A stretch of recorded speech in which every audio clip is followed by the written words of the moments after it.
Well, you're right, right. How's it going? I'm Grant. You're you. This is the Doodle Review coming through with a new album to give a spin, chat some faff about, and then assign a completely arbitrary score to. Today, it's finally time to talk about this release from a few months ago. It took the title of one of my favorite heavy rock albums in the first half of this year. It's War by Hawaz.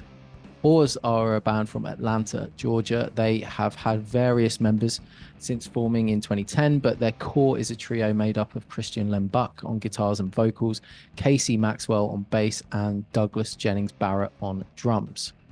On one's first sweep of the internet at the usual haunts, Bandcamp, Wikipedia, you wouldn't find too much background on the members. But if one were to instead present an offering to the blessed database of Discogs, you'd find more interesting results. Basically, I found some earlier work from the Whores frontman and their previous drummer, Travis Owen, and I felt like a detective for about 10 seconds, so I wanted to share. The former project was called Black Mollies, and a single combining their only known tracks, Publicity Stunt and Do the Math, have been preserved digitally by the pretty cool YouTube channel Deep Cut, and I'll link the video down below. If you've clicked on this already, knowing who Whores are, I'd recommend checking out these tunes. Publicity Stunt is a bit of an abstract kind of Fugazi-esque track, but Do the Math is an actual stomper and comes off like an embryonic version of Whores, which is a very awkward selection of words to say. According to the Skogs, this little 7-inch was put out way back in 2000, leaving a 10-year gap until the emergence of the band that we're actually gathered here today to talk about. We can only guess what happened in the decade between the projects, but from listening to the Whores records, I can damn sure tell you that key member Lem Buck did not seek to exercise whatever sarky as fuck demonic presence is lurking within him. Whores previous, actually their first, and what for a while felt like could have been their last record, came out way back in 2016. Gold was a vicious little dispatch of rough, rugged, and totally balls out noise rock. It was kind of mischaracterized as a metal album upon release, and I guess it's somewhat accurate because there's a dotted line, I guess you could say, from the Jesus Lizard and Piss Jeans grinding aggression to the swinging sludge of Melvins, but it's definitely more the former than the latter for me. Either way, the labeling paid off well for the group because they actually were featured on publications like Kerrang and Rolling Stone's like best metal album of the year list, but whatever that means. But better than a poke in the eye with a sharp stick, I'm sure. It's been a while since I'd hit play on this little golden nugget until out of nowhere, the new one, War, dropped earlier in the year. So when revisiting, I was just once again dazzled by the onslaught of tracks like Mental Illness as a Mating Ritual and my personal favorite, the beat on Ghost Trash that kind of sounds like it's slipping over on its own sludge. Despite the ferocity, there was a roughness to the sound, extremely high and crispy, saturated guitars and drums, almost black hole like in their ability to swallow the rest of the mix. It absolutely worked for the aesthetic they were going for, but on War, the band have found a way to maintain the fuzz, the grime, while punching up the clarity and, well, the punch.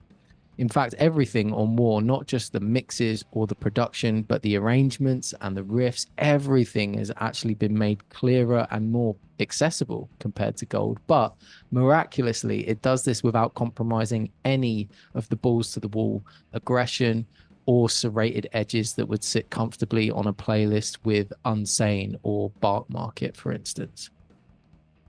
The riffs on War aren't just accessible or even direct, they're straight up conventional. In the hands of another group, armed with the guitar riffs of Malinches, Quitter's Fight Song, or Back When I Was a Savage, they might even be able to have a punt at whatever's left of commercial rock music. In the UK, that would be Royal Blood. But look, this sounds like a diss.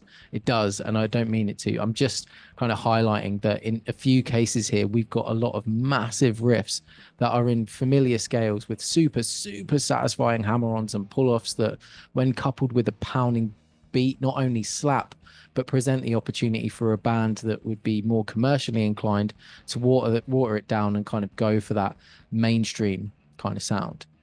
Thing is with whores though, their wit is just too damn callous, their vibe too damn menacing, and their delivery just too damn aggressive to let that happen. And damn if I don't absolutely love them for it. What I'm trying to say in this review is if you are a post-hardcore noise rock, sludge metal kind of guy, gal, human, but you're also partial to hard rock that can give you an instant hit of adrenaline that's sometimes lacking in bands that are so focused on subverting the norms. If you want an album that RAWK racks without compromising your punk credentials, you need to check out War by Whores. It's one of my favorite heavy albums of the year and absolutely bangs. I'm going to give this one a 9 and knock it on the head. And this is just what I think.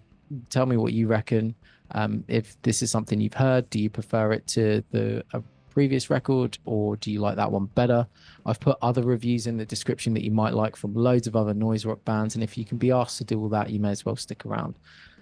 Share some thoughts, show some love, or just have some abuse in the comments. And I'll see you in the next video. Right. If you're still here and if you like my content, you're someone that plans to watch more of it, has watched some of it in the past, then this message is for you. I'm basically looking to hear from you. I'm trying to think of ways to kind of take this outside of the channel. And for those people in the community, it's a very, very small community. I'll give you that. I want to do something special. So email me. It's doodlereview.club@gmail.com. Put the name of the video you've just watched in the heading, and I will send you something cool. I don't know what the next thing is going to be yet. I'm still working that out. But if you drop me a line, you're going to be first in line for whatever's bubbling up. Other than that, though, take care. I know you go. Cheers, mate. Bye.